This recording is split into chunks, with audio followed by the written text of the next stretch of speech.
దావీదేమంటున్నాడు, నేను చేసిన దోషం ఏంటి? ఈరోజు నువ్వు అనుకుంటున్నావా, నేనేం పాపం చేశాను నా పిల్లల బ్రతుకు ఇలాగైపోతుంది, నేనేం పాపం చేశాను నా బ్రతుకు ఇలాగైపోతుంది, యవ్వన కాలంలో నా స్థితి ఏమిటి, ఈ యొక్క యవ్వన కాలంలో నా బ్రతుకు ఏమిటి, నా జీవితం ఎంత బాగుండేది, నా పరిస్థితులు ఎంత బాగుండేవి, ఒకరికి పెట్టేవాడుగా నేను ఉండేవాడిని, ఒకరికి ఇచ్చేవాడుగా నేను ఉండేవాడిని, ఒకరికి సహాయం చేసేవాడుగా నేను ఉండేవాడిని, ఒకరు ఆపదలో ఉంటే వారికి వెళ్ళి ఆదుకునేవాడుగా దానిగా నేను ఉండేవాడిని, ఏంటి నాకు ఈ పరిస్థితి, ఈ ప్రస్తుత కాలంలో ఏంటి నా నలుగుదల అని నేనేమన్నా పాపం చేశానా, ఏదైనా దోషము చేశానా, ఏదైనా శాపం మా ఇంటి మీద ఉందా అని చెప్పి ఎక్కడెక్కడికో వెళ్తున్నావో, జ్యోతిష్కుల దగ్గరికి, గద్దెల దగ్గరికి, ఎక్కడికి. కానీ ప్రభు అంటున్నాడు, ఈరోజు నీ జీవితంలో కలుగుతున్న శ్రమలన్నీ, నీ జీవితంలో కలుగుతున్న గుడ్డితనమంతా, నీ జీవితంలో కలుగుతున్న చీకటి అంతా నీ ద్వారా దేవుడు తన కార్యాన్ని ఏం చేయడానికి, మహిమ. లాజరు చచ్చి ఉండకపోతే, లాజరు సమాధిలో పెట్టబడి ఉండకపోతే, ఆ బేతనీలో ఉన్న వారందరూ యేసు ప్రభు గొప్పతనం తెలుసుకుని ఉండేవారా? చెప్పండి. ఇప్పుడైతే లాజరు చనిపోయాడు, సమాధి చేయబడ్డాడు, అప్పటికే కుళ్ళిపోయిన స్థితిలోకి వెళ్ళిపోయాడు. లాజరు బయటికి రా అని అనగానే ప్రేత వస్త్రములతో చుట్టబడిన లాజరు ఎప్పుడైతే బయటకు వచ్చారో, ఆ బేతనీలో ఉన్న వారందరూ లాజరు, మార్తా, మరియా నమ్మిన యేసు ప్రభు గొప్పవాడని విశ్వసించారు. గట్టిగా ఆమేన్ చెప్తా. ఈరోజు దేవుడు నిన్ను నన్ను చూజ్ చేసుకున్నాడు. ఏం చేసుకున్నాడు? Chosen people. We are called to be chosen people. Chosen అనగా ఏంటి? మనం ఎంచుకోబడిన వారం అండి. ఈరోజు దేవుడు అందరినీ ఎన్నుకోవడం ప్రియులారా, తన గుణాతిశయాల్ని ప్రచురం చేయడానికి, తన యొక్క నామము వారి ద్వారా మహిమపరచబడడానికి దేవుడు కొద్ది మందిని ఎన్నుకుంటాడు. ఆ కొద్ది మందిలో నువ్వు నేను ఈరోజు ఉన్నాము. లేరా? ఈరోజు మీకు ఏ కష్టాలు లేవా? ఈరోజు మీరు వీటి చేత తరమబడట్లేదా? దావీదు సౌలు చేత తరమబడినట్లుగా, ఆనాడు ఏలియా ఈ యొక్క ఇజబేలు చేత తరమబడినట్లుగా ఈరోజు నీవు కూడా తరమబడట్లేదా? కష్టాల చేత, బాధల చేత, అప్పుల చేత, ఇబ్బందుల చేత, నిరుద్యోగము చేత నువ్వు తరమబడుతూ ఉన్నా. నీ చుట్టూ ఉన్న వారందరికీ ఉద్యోగాలు వస్తున్నాయి. నీ చుట్టూ ఉన్న వారందరూ, నీ తోటి వారందరూ లైఫ్లో సెటిల్ అయిపోతున్నారు. నీ చుట్టూ ఉన్న వారందరూ మంచి ఉజ్వల భవిష్యత్తులో నిలబడి ఉంటున్నారు, మంచి మార్కులు సాధిస్తున్నారు. కానీ దేవుని కోసం నిలబడి, దేవుని కోసం వైరాగ్యంగా నిలబడి, దేవుని కోసం ఎంత దూరమైన పరుగులు ఎత్తగలిగిన నీ జీవితంలో ఆలస్యమైతుందంటే ఒకటే గుర్తుపెట్టుకో, వారు ఉన్న స్థితి కంటే ఉన్నతమైన దానిని, నువ్వు ఆశిస్తున్న దానికంటే ఉన్నతమైన స్థితిని నా ప్రభువు మీకు అనుగ్రహించబోతున్నాడు. నిన్నటి దినాన గోడపల్లి ప్రాంతంలో సేవకుల యొక్క సదస్సులో మాట్లాడడానికి అక్కడికి వెళ్ళినప్పుడు, అక్కడ పెప్కాప్ అనబడిన మినిస్ట్రీ, అనగా భారతదేశంలో నలుదిక్కుల మిషనరీస్ను పంపించే పెప్కాప్ మినిస్ట్రీస్ యొక్క అధినేత వచ్చారు, రూఫస్ గారు. ఆయన రాగా ఆయన ఎదుట నాకు వాక్యం చెప్పడానికి మన ప్రియులు కరుణ గారు అవకాశం ఇవ్వగా అక్కడ వాక్యం చెప్పాక కొద్దిసేపు ఆయన అనుభవాలతో పంచుకున్నాం. కొద్దిసేపు ఆయనతో పాటు మేము, తర్వాత ఏంటంటే చెంటి గారు వచ్చారు అక్కడికి, ఇద్దరం కలిసి అక్కడ కూర్చున్నాం, కొద్దిసేపు మాట్లాడాం. ఆయన ఒక మాట చెప్పారు. ఏ మాట చెప్తారు వినండి. ఆయన సేవ 82వ సంవత్సరంలోనూ సమ్వేర్ ఎప్పుడో ప్రారంభించారంట. ప్రారంభించినప్పటికీ ఎన్నో వ్యతిరేకతలు, ఎక్కడికి వెళ్ళినా గెట్ అవుట్ అనేవారంట, ఎక్కడికి వెళ్ళినా పొమ్మనేవారంట. వారికంటూ ఆరాధించుకోవడానికి ఏ స్థలము లేదు, వారికంటూ ఆరాధించుకోవడానికి ఏ యొక్క ఏంటంటే మందిరము లేదు. అలాగే కొన్ని ఏళ్ళ పాటు ఏంటంటే కన్నీళ్లు విడిచి ప్రార్థన చేసేవారంట. ఆ దైవజనుడు చెప్పాడు, అతను అనుభవం చెప్పాడు. నిజంగా చాలా మనకి ఏంటంటే ఒక గొప్ప బలం చేకూర్చే ప్రార్థిస్తే ఎవరో ఒకరు వచ్చి అన్నారంటే, ముందుగా 100 గజాలు మేము ఇస్తామండి ఫ్రీగా దేవుని మందిరానికి, తీసుకోమన్నారంట. ఎన్ని గజాలు? ఈరోజు మన భారతదేశంలో అనేక చోట్ల ఈ మినిస్ట్రీ ద్వారా కొంతమంది అనేక రాష్ట్రాలు సువార్త అందిస్తున్న ఆ అధినేత చెప్తున్న మాట ఇది. ఒకరు వచ్చి 100 గజాలు ఇస్తాం, రాజమండ్రిలో 100 గజాలు ఇస్తామండి, తీసుకొని అన్నారంట. ఆయన ప్రార్థన చేశాడంట, ఆయన రూఫస్ గారు ప్రార్థన చేశారంట. అప్పుడు దేవుడు అన్నాడంట, వద్దు బిడ్డ అని అన్నాడంట. ఆయన వద్దని చెప్పేశాడంట. మళ్ళీ కొద్ది కాలం అయ్యేటప్పటికి ఆ సంఘంలో ఇంకొక అతను వచ్చి నేను 300 గజాలు ఇస్తానన్నాడంట మందిరానికి. మళ్ళీ దేవుని ప్రార్థించాడంట, వద్దన్నాడంట. తర్వాత మళ్ళీ ఏంటంటే ఇంకొకరు వచ్చి 200 గజాలు ఇస్తానన్నారంట, వద్దన్నారంట. ఆఖరికి ఇంకొక గొప్పవారు వచ్చి సంఘంలో కొద్ది స్థితి కలిగి ఉన్నవారు వచ్చి 500 గజాలు ఇస్తామండి, తీసుకోండి అని అన్నారంట. ప్రభు అన్నాడంట, వద్దన్నాడంట. కానీ ఈయనకు అవసరం. ఇప్పుడు ఆ 100 గజాలు, 200 గజాలు, 300 గజాలు, 500 అవసరం. కానీ వస్తున్నాయి ఆఫర్స్, వస్తున్నాయి ఆఫర్స్. కానీ ప్రభు ఏమంటున్నాడు? వద్దు బిడ్డ, వద్దు బిడ్డ, వద్దు బిడ్డ అంటే అలాగే ఆగిపోయారంట. కొన్నేళ్ల పాటు, సుమారు 19 ఏళ్ల పాటు అలాగే ఆగిపోయారంట. ఆగిపోతే ఇప్పుడేం చెప్తున్నా సత్యం ఏంటి తెలుసా? 100 గజాలు ఇస్తానన్నారు, ప్రభు వద్దన్నాడు. 200 గజాలు ఇస్తానన్నారు, ప్రభు వద్దన్నాడు. మళ్ళీ 100 గజాలు ఇస్తానన్నాడు, ప్రభు వద్దన్నాడు. మళ్ళీ 500 గజాలు ఇస్తానన్నారు, 300 గజాలు ఇస్తానన్నారు, ప్రభు వద్దన్నాడు. ఎందుకు ఆయన వద్దన్నాడు? అప్పుడు నేను అనుకున్నాను, ఏంటి ఇప్పుడు మాకు అవసరమే, ఇప్పుడు మాకు మందిరము కావాలి, ఇప్పుడు మాకు స్థలము కావాలి, ఎందుకు ప్రభు వద్దంటున్నాడు అని అంటే ఆయన చెప్పిన మాట ఏంటో తెలుసా? ఇప్పుడు ఆ పెప్కాప్ అనబడిన మినిస్ట్రీ సుమారు 4-5 ఎకరాల్లో ఉందంట. దేవునికి స్తోత్రము కలుగును గాక. ఆయన నిన్న చెప్పిన మాట ఏంటో తెలుసా? మాకు అవసరం, మందిరానికి స్థలం అవసరం, మందిరానికి మాకు చోటు అవసరం, అందుకు 100 గజాలు వస్తే ఉబ్బిపోయాను, నేను తీసేసుకుందాం, ఇస్తానన్నారు. అది ఏంటంటే మందిరానికి ఫ్రీగా ఇస్తాను, తీసేసుకుందామని ముందుకెళ్తే ప్రభు వద్దన. ఎందుకు వద్దన్నాడంటే అప్పుడు మా మందిరము 80వ సంవత్సరంలో 90వ సంవత్సరంలో మా మందిరము చిన్న మందిరం, కొద్ది మందితో ఉన్న మందిరం. ఈ కొద్ది మంది మందిరంతో మాకు చాలా ఈ స్థలం అనుకుంటే ప్రభు ఈరోజు చూడలేదు, రాబోయే రోజుల్లో యొక్క భారతదేశంలో అనేక ప్రాంతాలకి మిషనరీస్ని పంపించి ఒక సంస్థగా నేను దీన్ని చేయబోతున్నాను. దానికి ఈ 100 గజాలు 500 గజాలు ఎక్కడ సరిపోద్దని చెప్పి ఆయన ఆపి కొన్ని వేల గజాలు దేవుడికి పెంచాడు. దేవునికి మహిమ కలుగును గాక. అంటే ఏమర్థమైంది? హలో, ఏమర్థమైంది?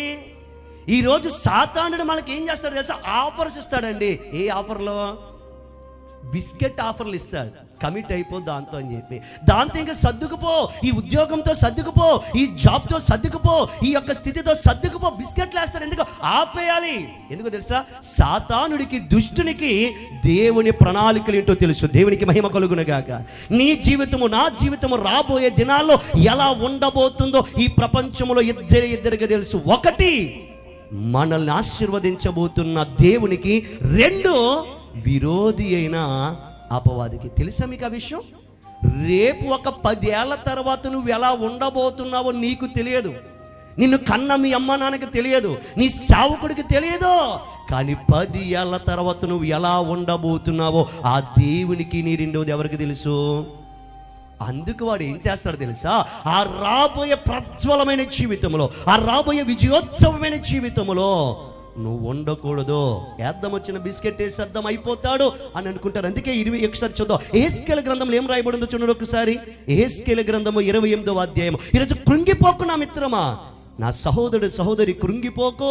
దేవుడు నీ పట్ల కలిగి ఉన్న ప్రణాళికలు ఎంతో శ్రేష్టమైనవి. యెహెజ్కేలు గ్రంథము 28వ అధ్యాయము 4వ వచ్చిన భాగమును చదువుదామా? ఏమని రాయబడి ఉంది? పోనీ 2 నుంచి మనం చదువుదాం. నరపుత్రుడా, తూరు అధిపతితో ఇలాగు ప్రకటింపము, అనగా సాతానుతో ఇలాగు ప్రకటింపము, ప్రభువు యెహోవా సెలవిచ్చినదేమనగా, గరిష్ఠుడివై నేను ఒక దేవతనైనట్టు సముద్రము మధ్యను నేను ఆసీనుడై ఉన్నాను అని నీవు అనుకొనుచున్నావు. నీవు దేవుడు కాక మానవుడివై ఉండి దేవునికి తగినంత అభిప్రాయం కలిగి ఉన్నావు. ఎవరికి అభిప్రాయము?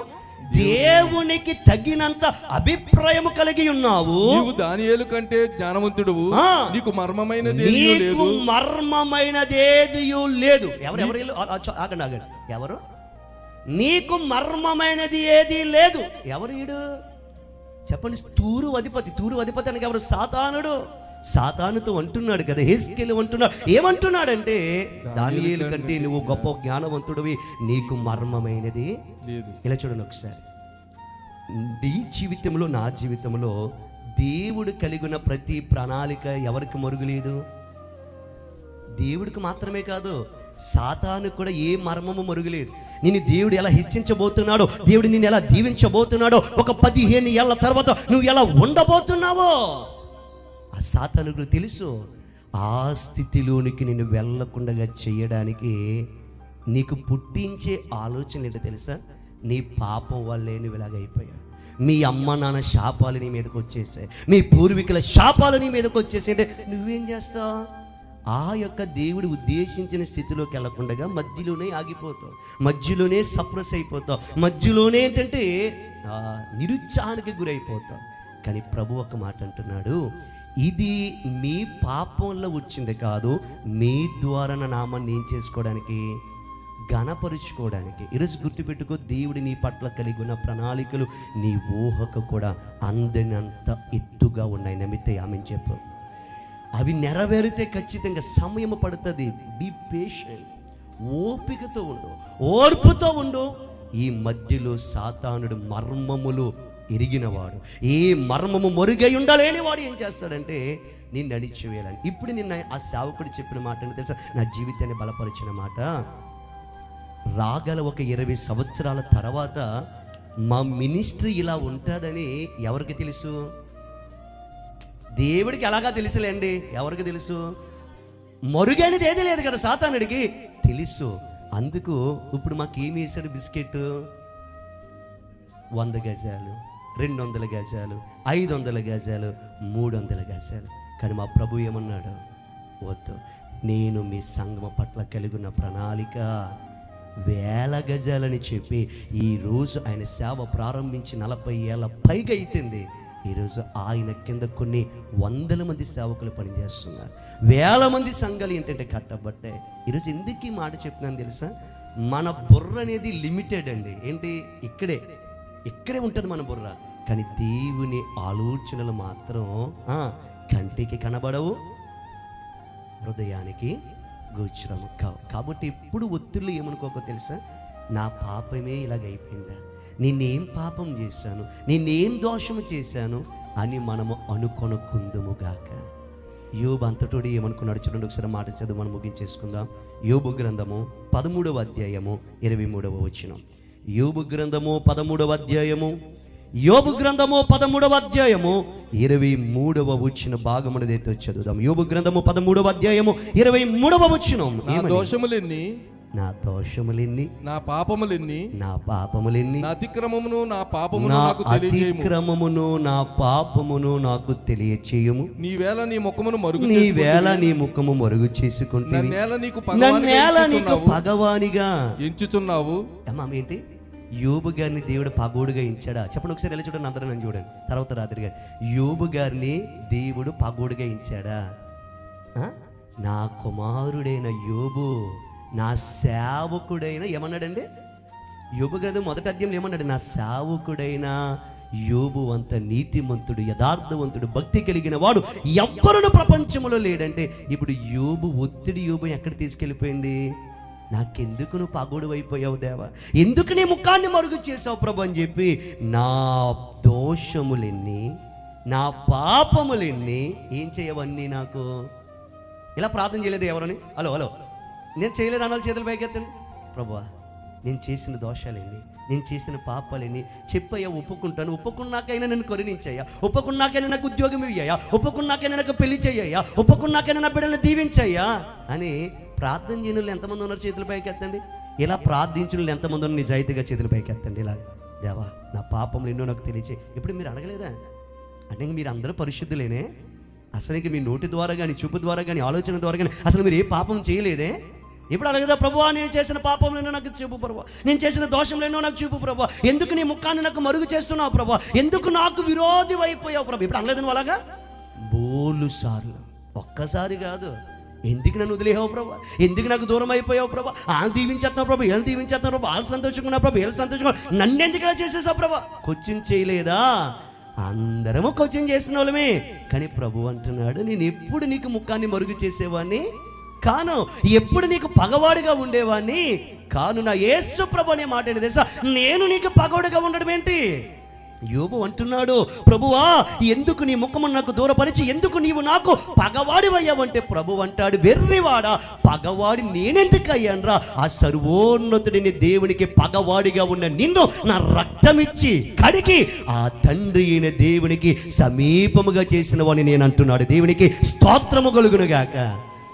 దేవుడు పగోడు కాదండి, మనకి పగవారిగా ఉన్న మనలను తన హృదయ కౌగిలోకి చేర్చుకున్న గొప్పవాడు నా యేసయ్య. గట్టిగా ఆమేన్ చెప్తా. ఇవన్నీ ఎప్పుడు వస్తాయి ఈ ప్రశ్నలన్నీ? అలలో ఎప్పుడు వస్తాయి ఈ ప్రశ్నలన్నీ? నేనేం చేసేదిని, నేను చేసిన దోషమేమి, నీ తండ్రికి నేను చేసిన పాపము ఆఖరం అది కూడా చూసి మరి ఈరోజు ముగించుకుందాం. ఇంకా అయిపోలేదు ఈ సబ్జెక్ట్.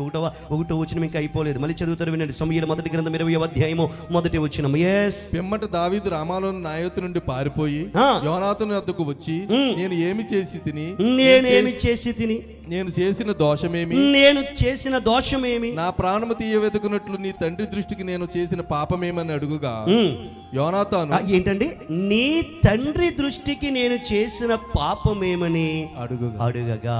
మూడవదిగా స్ట్రెస్ అనేది, ఈ యొక్క ప్రెషర్ అనేది, ఒత్తిడి అనేది మనల్ని ఏ ప్రశ్నలోకి తీసుకెళ్తే తెలుసా?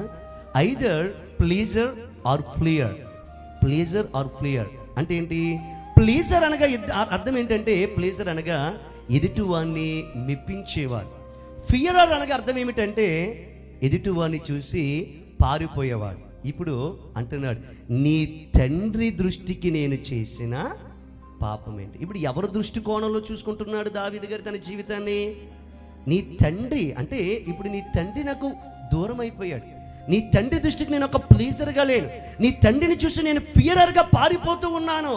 అంటే మూడవదిగా ఒత్తిడి మళ్ళీ ఏం చేస్తా తెలుసా? ఒకటి, మనుషులను మెప్పించువారుగా మారడానికైనా మారుస్తుంది. రెండు, ఆ మనుషుల్ని చూసి పారిపోయేవారిగానైనా చేస్తుంది. Pleasures or fearers. ఇది జాగ్రత్తగా. ఇప్పుడు ప్లీజర్ అవ్వాలనుకుంటున్నాడు దావీదు. నీ తండ్రికి నేను చేసిన పాపమేమి? ఎవరికి కావాలండి? దావీదు ఒక మాట ఇలా చూడండి ఒకసారి. దావీదు సంజాయిషి చెప్పుకునే అవసరం ఉంది అసలు దావీదుకి? చెప్పండి ఒక మాట. లేదు. ఎందుకు లేదు? దావీదు సౌలుకి ఏ తప్పు చేయలేదండి. దావీదు ఇంకా సౌలుకి మేలే చేశాడు. ఏంటా మేలు? 2 సార్లు దెయ్యం పట్టుంటే ఏం చేశాడు దావీదు? వచ్చి విడుదల చేశాడు వీణ వాయించి. 2 సార్లు ఈట వేసినా సరే సౌలు కోసం వెళ్ళి యుద్ధాలు చేశాడు ఫిలిస్తీయులతో. ఇప్పుడు దావీదు సౌలు మళ్ళీ సౌలు దగ్గరికి వెళ్తున్నా. నీ తండ్రి దృష్టికి నేను చేసింది ఏం చేశాను అంటే ఏంటి? నీ నాన్న దృష్టికి నేను ఏం చేయలేదు కదా. ఎందుకు నీ నాన్న నా మీద మన భాషలో మీ నాన్న ఎందుకు నా మీద పగబెట్టేశాడు? మీ తండ్రి ఎందుకు నా మీద పగబెట్టేశాడు? మీ తండ్రికి ఎందుకు నేను ఇంత కోపం అంత ఎందుకని? ఇప్పుడు స్ట్రెస్ చూసారా? దావీదుని సౌలుని ప్లీజ్ చేసేవాడుగా తన కొడుకు దగ్గర వాడుకునేలా చేశాడు. ఈరోజు ఒకటే చెప్తున్నాను సహోదరి, నీలో తప్పు లేనంత వరకు, నీలో దోషము లేనంత వరకు, నీలో పాపము లేనంత వరకు, నీలో అపరాధము లేనంత వరకు దేవునికి నీ మనస్సాక్షికి నీవు పరిశుద్ధముగా నీతిమంతుడిగా కనబడినంతసేపు ఎవ్వడికి నువ్వు భయపడవలసిన అవసరత లేదు. ఆమె చెప్పు. ఎవరికి నువ్వు సంజాయిషి చెప్పవలసిన అవసరము లేదు. ఎవరు ఎదుట నువ్వు తల దించుకొని ఉండవలసిన అవసరము లేదు. ఎందుకంటే యు డిడ్ ఎనీ రాంగ్. నువ్వే తప్పు చేయలేదు, నువ్వే పాపము చేయలేదు. ఇప్పుడు సౌలు దావీదుని ఎనిమిగా భావించాడు అంతే. ఇప్పుడు సౌలు దావీదుని చంపాలనుకున్నాడు అంతే. సౌలుకి దావీదు చేసిన పాపం ఏమీ లేదండి. సౌలును దావీదు గాయపరిచింది ఏదీ లేదండి. ఇంకా సౌలు అనేక సార్లు దావీదుని గాయపరచాలనుకున్నా ఇంకా దావీదు స్ట్రెస్ ఏం చేస్తుందంటే ఇంకా ఇది ఆగిపోవాలంటే, ఏది ఈ తరమడాలు ఇవన్నీ ఆగిపోవాలంటే ఐదర్ నేనొక ప్లేజర్ని అయిపోవాలి, లేకపోతే ఏమైపోవాలి? ఫియరర్, పారిపోయేవాడుగా ఉండాలి. కానీ పారిపోయేవాడుగా లేడు. తన కొడుకు దగ్గరకు వచ్చి నీ తండ్రితో చెప్పు, మళ్ళీ నేను ఏం చేశాను నీ తండ్రికి, నేను ఏం చేశాను మీ నాన్నకి వ్యతిరేకంగా. ఈరోజు ఎప్పుడు చెప్తున్నానండి, నీతిమంతుడు ఎలా ఉంటాడో తెలుసా? నీతి కలిగిన వాడు, నీతిమత్తము కలిగిన వాడు, పరిశుద్ధముగా ఉన్నవాడు, తన యొక్క పవిత్రతను, తన యొక్క జీవితాన్ని, తన క్యారెక్టర్ని, తన యొక్క మాటలను, తన స్థితిని పరిశుద్ధముగా కాపాడుకున్నవాడు సింహము వలె నిలిచుంటాడు. గట్టిగా ఆమేన్ చెప్పండి. సింహం అంతే. సింహం ఎక్కడ జంకదండి. సింహం ఎక్కడేంటంటే కన్నీళ్ళు కాచదండి. సింహం ఎక్కడ తన జూలుని వదిలించి వెనక్కి వెళ్ళదండి. ఎందుకంటే దానికి తెలుసు, నేను చంపుతాను, తరుముతాను, అంతే తప్ప నేను గుంట నక్కల్లాగా ఏం చేయను. సింహం యొక్క ధైర్యం ఏంటి? సింహం అడవికి రాజు ఎందుకైందో చెప్పండి ఒక మాట. అడవికి రాజు సింహం అని అంటారు కదా. అసలు సింహం అడవికి రాజు అలాగైందో చెప్పండి. సింహంలో ఏముండదు అంటే డొంక తిరుగుడు ఉండదు. డొంక తిరుగుడు అంటే ఏంటి? డొంక తిరుగుడు అంటే ఏంటి? డొంక తిరుగుడు అంటే ఈరోజు చెప్తున్నాను, ఒక చిన్న ఉపమానం చెప్తాను వినండి. ఒకరోజు సింహం ఉందంట. సింహం ఉంటే అక్కడికి అలా గుంట నాకు వెళ్ళి సింహం కంట్లో పడిందంట. అయ్యబాబు ఇది ఏదో నన్ను చంపేద్దని చెప్పి ఆ గుంట నాకు సింహం దగ్గరికి వెళ్ళి, రాజా ఇదిగో నన్ను చంపొద్దు, నాకు ప్రతిగా ఒక గాడిదని కట్టుకొచ్చి చెప్తాను అంది. ఎవరు గుంటనక్క సింహంతో నన్ను ఏం చేయకు, నీకు ఈరోజు ఆహారంగా ఎవరిని పట్టుకొస్తాను, గాడిదని పట్టుకొస్తాను అన్నదంట. గాడిదే కదా. ఈ గుంటనక్క గాడిద దగ్గరికి వెళ్ళి అంటుందంట, గాడిద ఇప్పుడే సింహాన్ని నేను కలిసి వచ్చానే. ఆ సింహం ఏమందో తెలుసా, గాడిద భలే ఎత్తిగా ఉంటుంది, గాడిద చాలా నల్లగా ఉంటుంది, చాలా అందంగా ఉంటుంది, దాని అరుపులే ఎంతో మధురంగా ఉంటాయి. నేను ఈ అడవికి రాజుగా ఉండడం ఏంటి, గాడిదని అడవికి రాజుగా చేద్దాం అని అంది. నీకెంత ఘనత, రా రాజు అవుదుగాని అంటే గాడిదే కదా ఇది. ఏం చేసింది, నేను రాజు అయిపోతానని చెప్పేసి వచ్చేస్తే సింహంకి ఏం తెలియదు కదా, ఈ గుంట నక్కాడిన మాటల కథలని తెలియదు కదా. ఒక్కసారిగా మేదాడి ఏం చేసిందంటే, ఒక్కసారిగా మేదాడి ఓ చెవి కొరికేసింది. ఏం కొరికేసింది, ఓ చెవి కొరికేది. ఇది ఏం చేసింది, తప్పించుకొని మళ్ళీ పారిపోయి మళ్ళీ గుంట నక్క దగ్గరకు వచ్చి, బుద్ధి మిలియని దాన, నన్ను రాజుని చేస్తారన్నారే, ఎక్కడ చేశారే, ఆ సింహం నా మీద పడి నా చెవును ఒకటి లాగేసింది. అంటే ఇదిగో గాడిద, నిన్నెందుకు అందరూ గాడిద అన్నారు, ఇప్పుడు నువ్వు సింహాసనం మీద కూర్చొని నీ చెవులు ఎలా నిక్కబొడిసాయి అనుకో, నిన్ను ఎవరు రాజు అంటారో. ఇప్పుడు రాజుగా ఉండాలంటే చూసావు, పులికి ఏముండవు, నీలో ఎత్తైన చెవులు ఉంటాయా చెప్పండి, సింహానికి నీలో ఎత్తైన చెవులు ఉంటాయా, ఉండవు. ఇప్పుడు అందుకే సింహం ఏం చేయాలనుకుంటే, నీ చెవుల్ని తీసేయాలనుకుంటే, వెళ్ళే బాబు నీ కాపురం పోతుంది అంటే మళ్ళీ ఏం చేసింది గాడిద. ఈరోజు చూడండి, చాలామంది మనుషులు ఇలాగే ఉంటారు, మనుషుల మాటలు నమ్మి మోసపోయే వాళ్ళు ఇలాగ ఉంటారు. ఎలామంటే ఈ గాడిద ఏం చేసింది, వెళ్ళిపోయింది. మళ్ళీ మీదాడు ఏం చేసిందంటే, తోకనిసారి ఏం చేసింది, లాగబడేసింది. ఏం లాగేసింది, తోకను లాగపడేసింది. మళ్ళీ పరుగును వచ్చేసింది. పరుగును వచ్చేసి, బుద్ధి లేనిదా, పొల్లి చెవులు పోయి అంటే ఏదో అనుకున్నాను, ఇప్పుడు తోక కూడా నవ్వులేసిందే అంటే, నేను బుద్ధి లేని దాని కదే, నువ్వు బుద్ధి లేని దానివి. ఇప్పుడు సింహాసనం మీద కూర్చోనంటే నీ తోక ఏమవుతుంది, ఏమవుతుంది, అడ్డొస్తుంది, నువ్వు ఎలా కూర్చోగలవే. అందుకే సింహం ఏం చేసింది, నీ సింహాసనం మీద కూర్చోబెట్టడానికి ముందే తోక తీసేసిందే. పిచ్చిదానా, వెళ్ళే బాబు నీకు ఆఫర్ పోతుంది, మళ్ళీ వేరే వాళ్ళకి ఇచ్చేస్తారా బాబు అంటే, ఇది గాడిద కదా. ఏం చేసింది, మళ్ళీ వెళ్ళిపోయింది. ఈసారి సరాసరి సింహం వచ్చి ఎక్కడ పట్టేసుకుంది, చచ్చిపోయింది. ఇప్పుడు ఒక మాట అడుగుతున్నాను వినండి, గాడిది తప్పు అంటారా, గుంటనక్క తప్పు అంటారా? ఎందుకు గాడిద తప్పు చెప్పండి, గాడిద ఎందుకో తప్పు చెప్పండి. దానికో దెబ్బ తగిలినప్పుడు గ్రహించాలి ఇది ఏంటంటే, మళ్ళీ ఏం చేసింది, దెబ్బ కొట్టింది దాని దగ్గరికి వెళ్ళి, మళ్ళీ దెబ్బ తగిలితే మళ్ళీ ఏం చేసింది, అయ్యో బాబు ఇది ఏదో నన్ను మోసం చేసేసా ఉందరా బాబు అని చెప్పేసి మళ్ళీ పారిపోవాలి. మళ్ళీ ఏం చేసింది, అక్కడికి వెళ్ళింది. ఆఖరికి ఏమైంది, చచ్చిపోయింది. ఈరోజు ప్రియులారా చాలా జాగ్రత్తగా వినండి, మనుషుల యొక్క మానవక స్వభావాలు ఎలాంటివో తెలుసా, మనము గాయపరచబడుతూ ఉన్నా మనల్ని మేకప్ చేసి ఇంకా ఊరిలోనికి దింపేవారే మనుష్యులు. అడవిలో గుంటనక్క రాజు కాలేదు, గాడిద రాజు కాలేదు. ఎందుకు, దానికి ఉన్న మందబుద్ధిని బట్టి.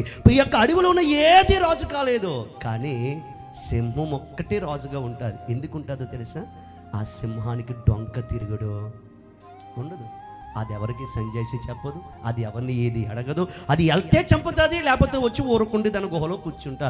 అందుకే అడవికి ఏమైంది.